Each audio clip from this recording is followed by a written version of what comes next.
ایک منافق جس کی بیوی مومنہ تھی، اس نے اپنی زوجہ سے کہا تو بھئی آج تو چانس مل گیا ہے، میں ثابت کروں کہ علی کو صرف رافضیوں نے اٹھایا ہوا، نعوذ باللہ علی میں اور کوئی علم، کوئی علم کا کچھ نہیں، کوئی کرامت نہیں، کوئی معجزہ، یہ صرف نعوذ باللہ بنی ہاشم کا ڈھونگ ہے۔ مومنہ نے ٹھیک جا کے سنبھال، یہ کھوٹا سکہ لے کر گھر سے چلا، علی کے پاس آیا، علی نے کہا سکہ رکھ دے، کھجوریں لے گئے، اس نے سکہ رکھا، کھجوریں لے گئے۔ میں نے پہلے عرض کیا کہ قسم کا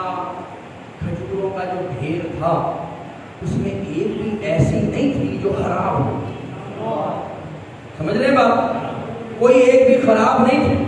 کہ جو علی کے معیار پر کھجور پوری نہ اتر رہی ہو، ایسی ایک بھی کھجور نہیں۔ اس نے کھوٹا سکہ رکھا، کھجوریں لی، گھر گیا، گھر جا کر کہتا ہے لو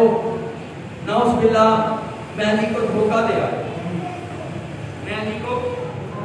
ادھر میسم پلٹے، میسم نے سکہ دیکھا کہ مولا یہ تو کھوٹا، کہ اگر اجرت میں کھوٹ ہے تو کھجوریں کڑوی ہوں،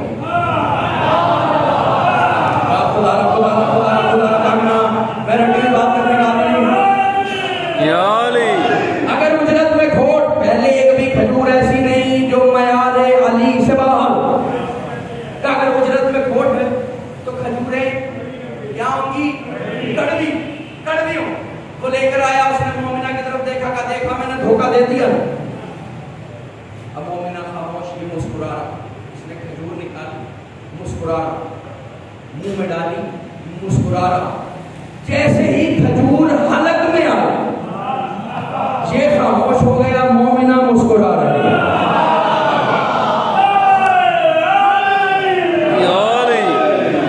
حضور مومنہ مسکرا رہی،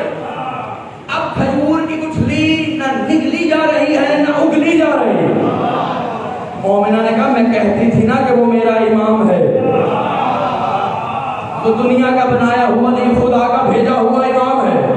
بس اس نے اسی حالت میں توبہ کرتے ہوئے گھر سے قدم باہر نکالا، ادھر علی کی تحریش پر آیا اور علی کے دونوں قدموں پہ ہاتھ رکھ کے کہا مجھے معاف کر دیجیے، مجھے معاف کر دیجیے۔ علی نے اشارہ کیا، وہ کھجور جو میٹھی تھی اجرت کے کھوٹ کی وجہ سے کڑوی ہو گئی تھی، وہ اس کے حلق سے باہر نکلا۔ اس کا مطلب اگر اجرت میں کھوٹ ہو تو اچھی چیز بھی خراب ہو جاتی ہے۔ مجھے نہیں پتا آپ کہاں جا کر سنیں گے، اگر اجرت میں کھوٹ ہو تو میٹھی چیز بھی کڑوی